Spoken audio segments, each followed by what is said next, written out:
तो आइए, आज भागवत जी का प्रथम दिवस है। कल महात्मा की कथा हुई, आज भागवत जी में आप और हम सब प्रवेश करेंगे। तो 1000 वर्ष का यज्ञ का आयोजन किया शौनकादिक ऋषियों ने, और वहाँ सूत जी महाराज को व्यासपीठ पर विराजमान कराया। तो सूत जी महाराज करने लगे, कहे महाराज देखो कलयुग का वर्णन करते, कलयुग के बारे में तो बताने लगे। सूत जी महाराज देखो कलयुग कैसे होगा पता है, 4 युग है। तो सतयुग में सबसे पहले सतयुग में जो मनुष्य है ना, उसकी हाइट ऊंचाई जो है 21 हाथ हुआ करता था। सतयुग में मनुष्य की ऊंचाई जो थी 21 हाथ हुआ करता था।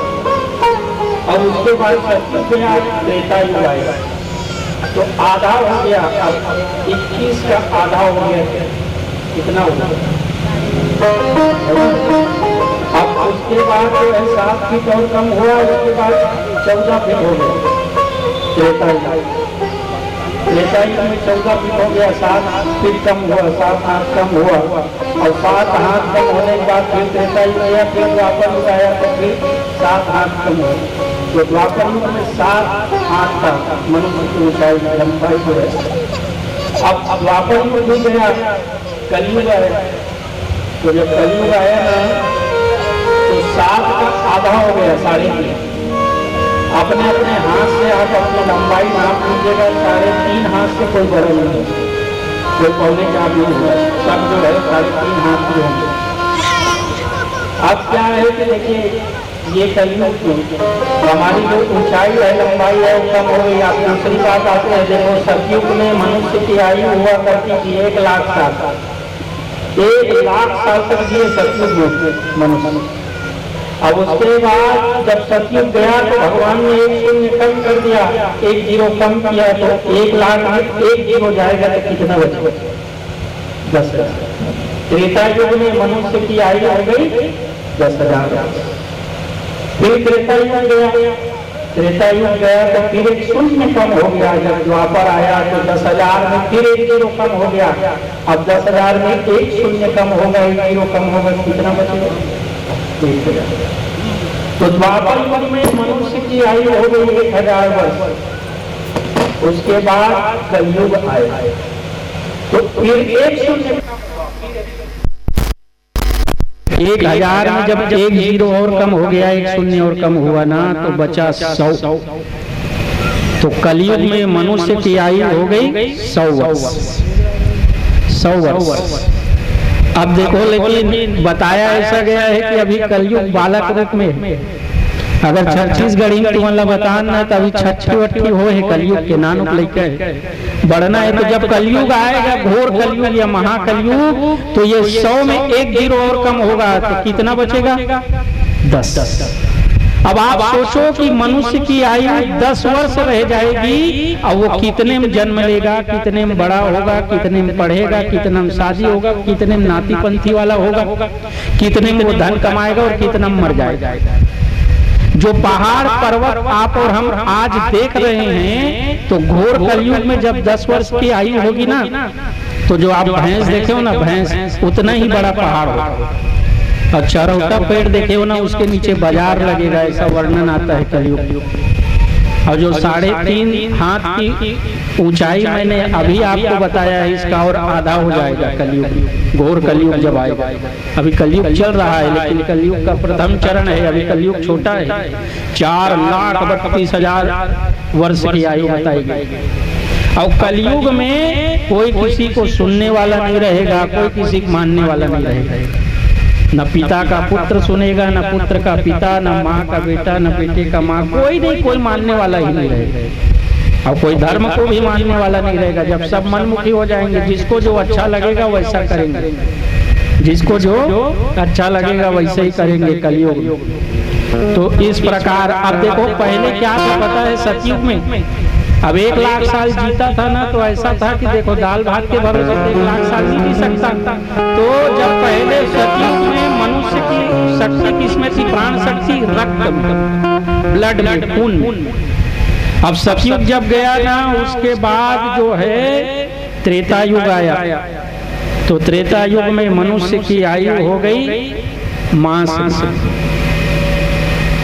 में। त्रेता युग में मनुष्य की प्राण शक्ति जो थी वो मास में।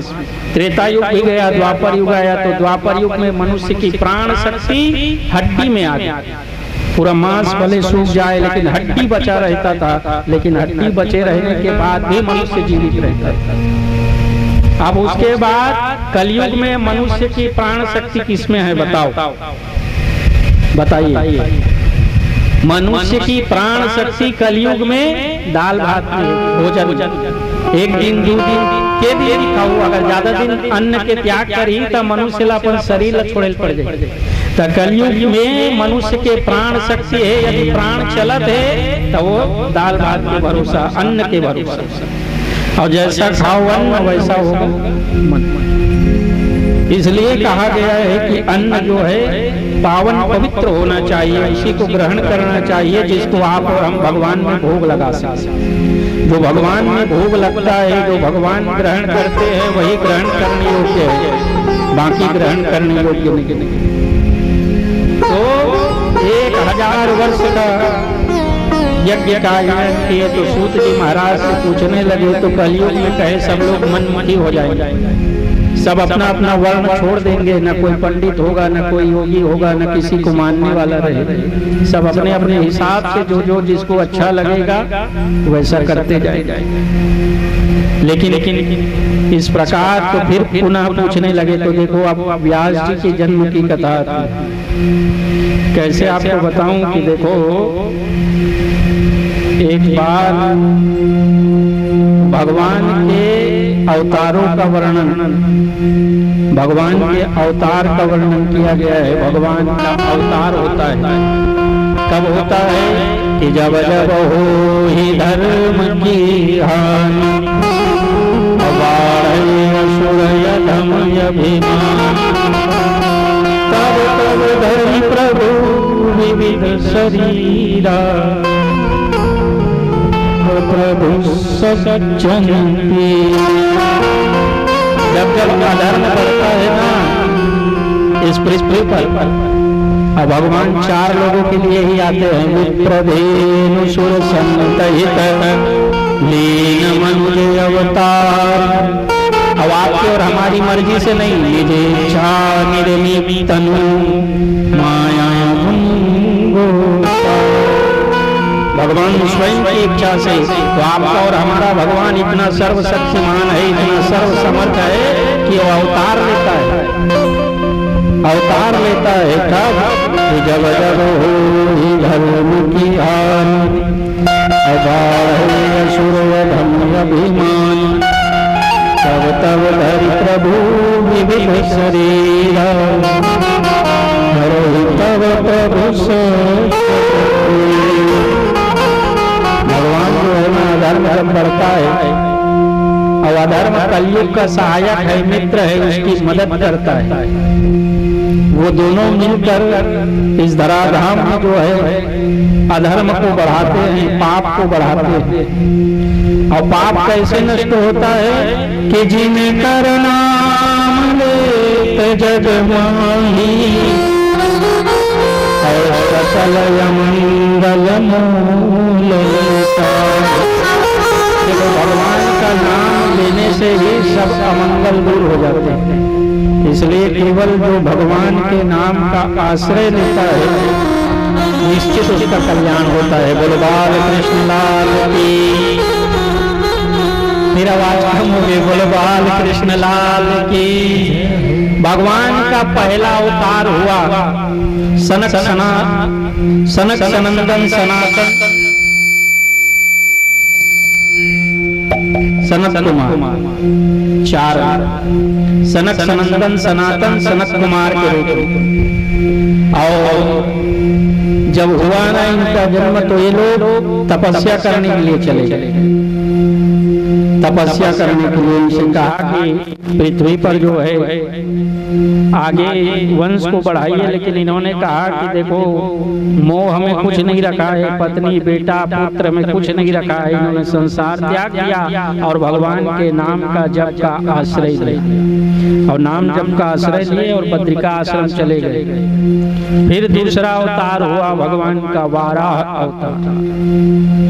आप आगे कथा सुनेंगे कि जब हिरण्याक्ष जो है इस पृथ्वी को जल के भीतर समुद्र के भीतर ले जाकर रसातल में जब ले गया ना, तो भगवान वाराह रूप में शुक्र रूप में भगवान आए। तीसरा अवतार हुआ भगवान का नारद जी के रूप में, नारद जी के रूप में तीसरा अवतार हुआ भगवान। भगवान का चौथा अवतार हुआ नर और नारायण के रूप में। तो बद्री धाम बद्रीनाथ जब आप जाएंगे ना, तो नर और नारायण के रूप में दो पर्वत है और नर नारायण के रूप में भगवान ने वहां तपस्या किया है। तो ऐसा कहा जाता है कि जो बद्रीनाथ जाता है और वहां के नियमों को जो मानता है, जो भी वहां के नियम है तीर्थ के, उनका जो है पालन करता है, तो फिर वो इस पृथ्वी पर नहीं आता, इस मृत्यु लोक में नहीं आता, उसको मुक्ति हो जाता है। तो बद्रीनाथ भगवान महिमा है। हाँ, लेकिन देखो भैया, तीर्थ जाओ तो जैसा तीर्थ का नियम है वैसा पालन करो। आप और हम जाते हैं तीर्थ, अब बड़े बड़े होटलों में रुको, 5 स्टार अच्छे अच्छे आप भोजन करो, इसी कमरा में रुको, अब तीर्थ, तो वो तीर्थ नहीं हुआ, वो पर्यटन हो गया। अब बुरा मत मानिए, आज के समय में यही हो रहा है। आप जिस भावना से जहाँ जाओगे वैसे फल मिलेगा ना आपको। भाई आप बाजार जाते हो सब्जी लेने के लिए, झोला पकड़ के पैसा लेके, तो आपको यकीन है कि बाजार जाने के बाद सब्जी मिलेगा, यकीन है। तो आपको यकीन होना चाहिए कि मंदिर जाने के बाद भी भगवान मिलेंगे, लेकिन आपका और हमारा विश्वास जो है ना वो कमजोर है, इसलिए भगवान नहीं मिलते। और भगवान मिलेंगे क्यों? क्योंकि हरि व्यापक सर्वत्र समान। भगवान कहूँ कन 1 किलो, आधा किलो, 1 पाव, 100 ग्राम, 200 ग्राम नहीं है। भगवान सब जगह जितना भी है, एक रेत के कण से लेकर एक पर्वत के जो विशाल पत्थर है ना, तो में भी बराबर रूप में भगवान विराजमान है। तो भगवान कहा कहते हैं कि प्रेम से प्रकट हो ही मैं जाना। भगवान प्रेम से प्रकट हो, भगवान प्रेम से प्रकट होंगे। और भगवान ने रामायण में कहा है क्या कि निर्मल मन जन सोई पार, मोहि कपट छल छेद न भाव। भगवान का कपटी आदमी पसंद नहीं, अंदर जो है वही बाहर होना चाहिए और जो बाहर है वही अंदर होना चाहिए। तो भगवान का नाम ही प्रेम है। Prem is love is God, God is love. और गॉड कौन है? जो GOD, तो जो जनरेट करता है, ऑपरेट करता है, जो डिपार्टमेंट है जिसके पास, वही गॉड है, भगवान। और भगवान को केवल प्रेम से प्राप्त किया जा सकता है। और जो भक्त है ना भगवान का, वो भगवान से कुछ नहीं चाहता, वो भगवान को चाहता है। आप और हम जल भगवान महादेव चढ़ाते हैं। मैं हर एक कथा में अपना कहता हूँ, जल चढ़ाते हैं तो जल चढ़ाते चढ़ाते इतना सब मांग लेते हैं कि 1 लोटा जल के बदले बहुत कुछ भगवान को देना पड़ता है। और भगवान महादेव देते हैं क्यों? क्योंकि भगवान जो है ना, शिवम करो तो कल्याण। भगवान केवल एक ही चीज जानते हैं, महादेव कल्याण करना। ये महादेव का कर्तव्य है, काम है उनका, वो कल्याण करना जानते हैं। तो मैं ये कहता हूँ कथाओं में कि देखो हम लोग अपने लिए जल चढ़ाते हैं भगवान महादेव को, तो मैं ये कहता हूँ कथाओं में कि भगवान महादेव को, महादेव के लिए, भगवान के लिए आप कभी जल चढ़ा के देखिए, बड़ा आनंद आएगा। अपने लिए तो हर एक व्यक्ति जो है पूजा करता है, पर हित बस धर्म नहीं भाई, पर पीड़ा सब नहीं अधमाई।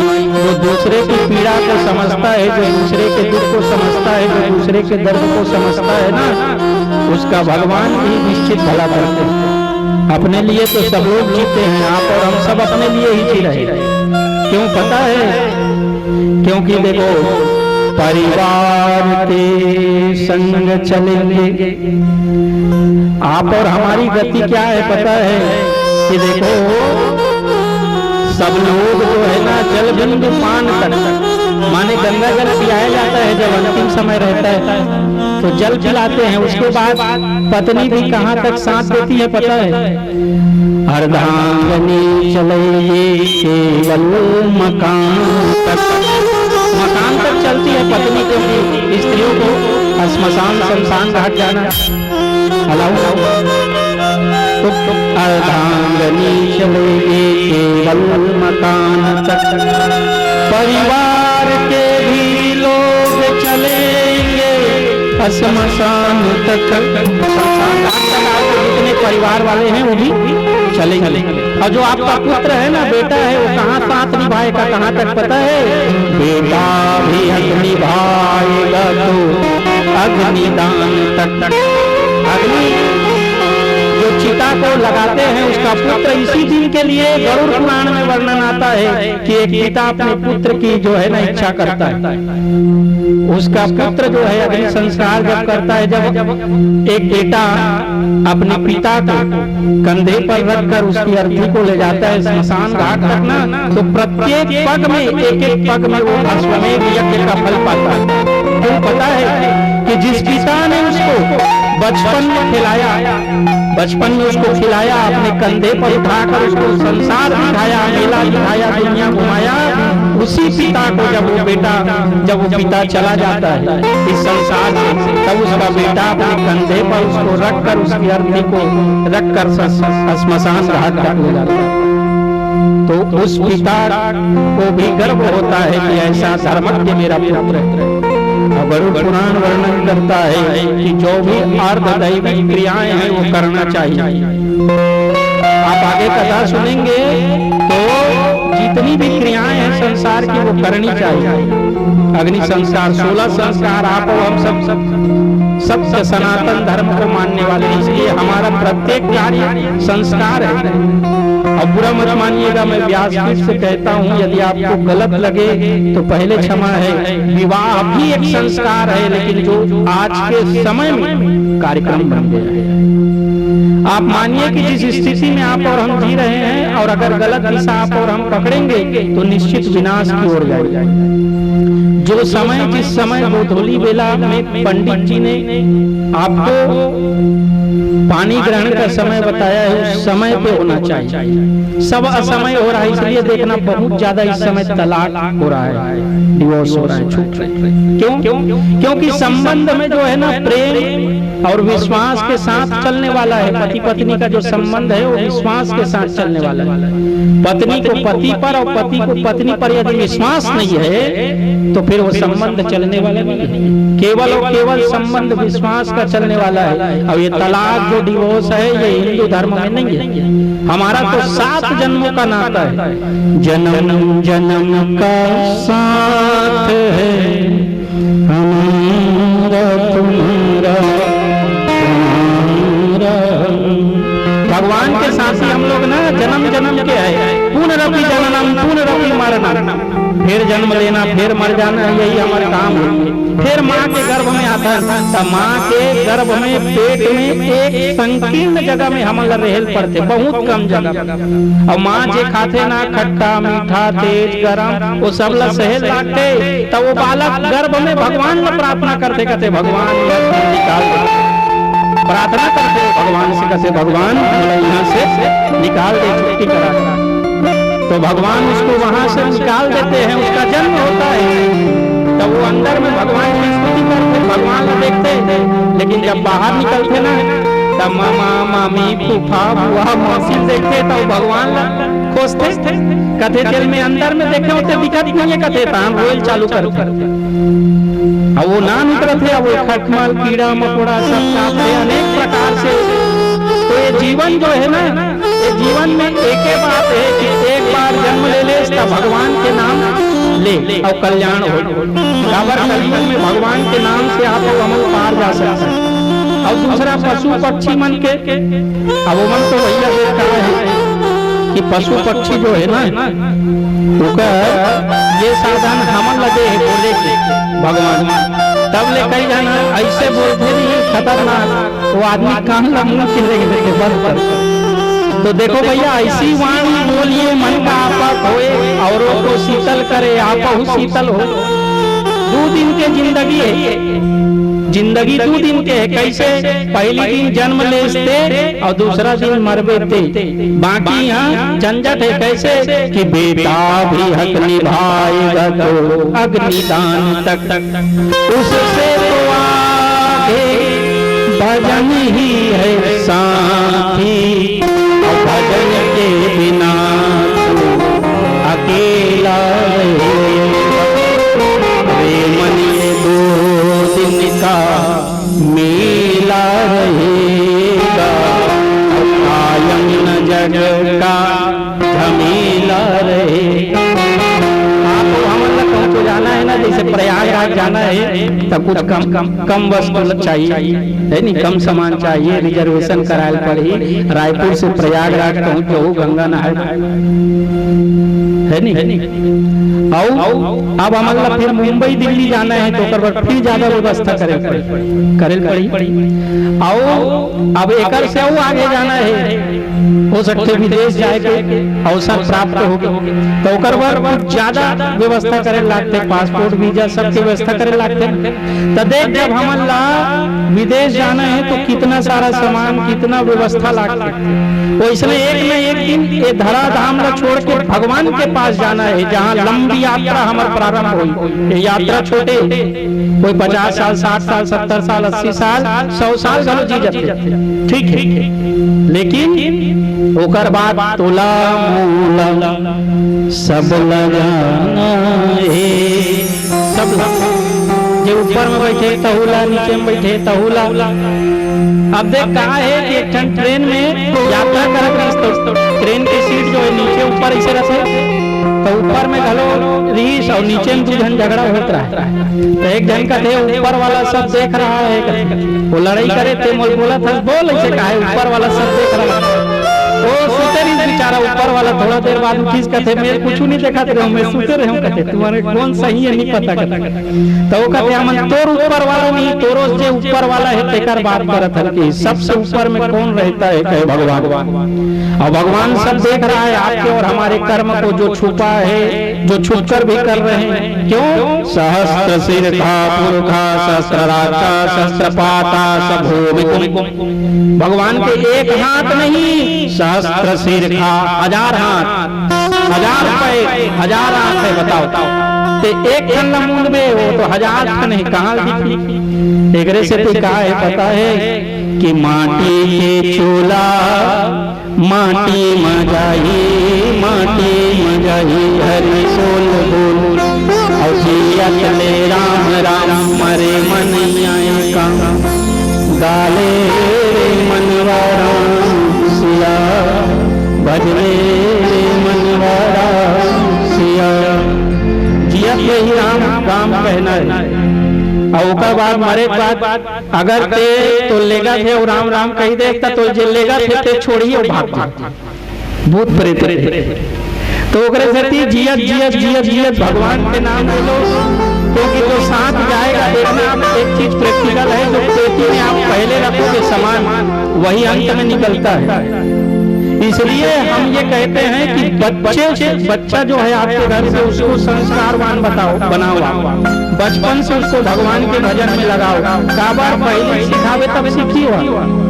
और बहुत साधुवाद धन्यवाद ज्ञापित करते पंडित प्रदीप मिश्रा जी के, जेकर माध्यम से आज ऐसे अलग जगी कि हर एक घर के नान बच्चा मन गलो लोटा में जल लेके भगवान ला चढ़ाए जाए। ये हमारे पर गौरव की बात है। काबार हम भगवान महादेव लेके दिन याद करते रहे शिवरात्रि की, और होकर बाद भगवान महादेव भुला जा। अब देखो भाई, जिसमें महा लग गया उससे आगे कोई नहीं है। जैसे राज्यपाल राष्ट्रपति के लिए महामहिम लगता है, वैसी श्रीमद् भागवत महापुराण है, इससे बड़ा कोई पुराण नहीं है। और वैसे देवादिदेव में महादेव है, उनसे बड़े कोई देव नहीं, क्योंकि जिसमें महा लग गया उससे आगे कुछ है ही नहीं। तो भगवान महादेव की भी कृपा है।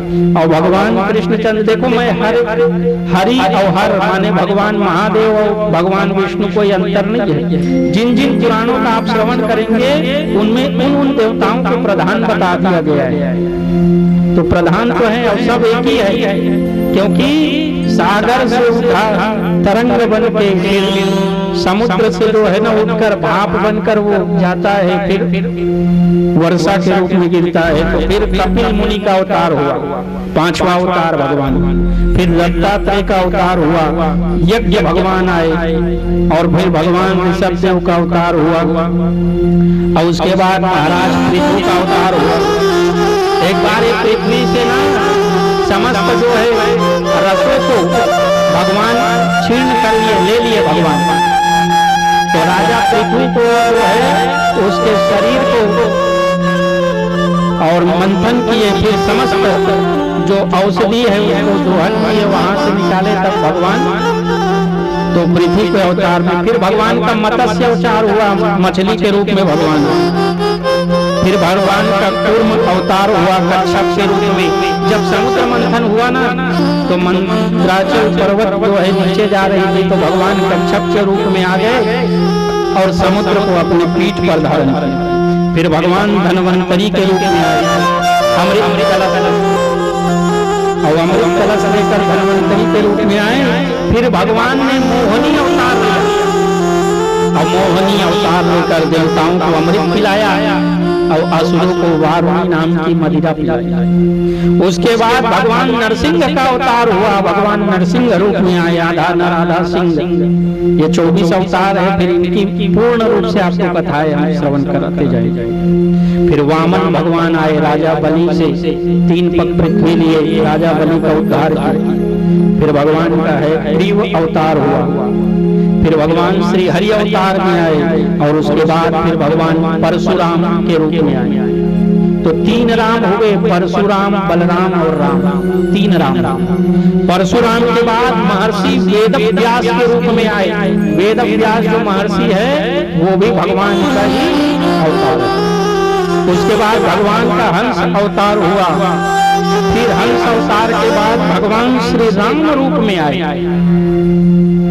राम रूप में, राम ही केवल प्रेम प्यारा। भगवान राम को केवल प्रेम है।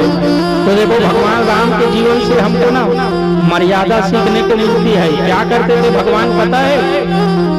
अभी के बच्चों को आप और हम सबको सीखना चाहिए कि प्रातः काल उठ कर रघुनाथ, माता पिता गुरु ना वही माता। प्रथम काल उठकर, प्रातः काल उठकर अपने माता पिता और गुरु प्रणाम करते थे भगवान राम। क्यों बताऊं? क्योंकि माता पिता ही भगवान है। कल की कथा में आपको पहले भगवान माता पिता है। क्यों? क्योंकि जब कुछ नहीं था तो माँ के स्तनपान से दूध का पान करके हमारा शरीर भरण पोषण हुआ, हमारा शरीर बढ़ा। जब कुछ नहीं था, जानकारी नहीं थी, तो और फिर भगवान का परमानंद आह्लादित करने वाला भगवान श्री कृष्ण के रूप में अवतार हुआ। फिर भगवान का बुद्ध अवतार हुआ। अब ये 23 अवतार हुए, 24वां अवतार बचा है कल्कि। विष्णु यश ब्राह्मण के घर भगवान कल्कि रूप में आएंगे। जब कलयुग बड़ा हो जाएगा, बहुत बड़ा अपना समय पूर्ण होगा, तब भगवान आएंगे। और भगवान जो है अधर्म के सहायक जो है, जितने अधर्म करने वाले हैं उनके गले को काटते हुए फिर पुनः भगवान धर्म की रक्षा करेंगे। क्योंकि भगवान धर्म की रक्षा के लिए आते हैं। बोलो महादेव भगवान की। शिव पुराण ज्यादा पढ़े ना तो भगवान महादेव याद आते हैं। अब भगवान कृष्ण ही और महादेव सब दोनों एक है। आइए बढ़िया भजन आप और हम सब श्रवण करें, उसके पश्चात भगवान की कथा की ओर चलेंगे। बोलो बाल कृष्ण लाल की।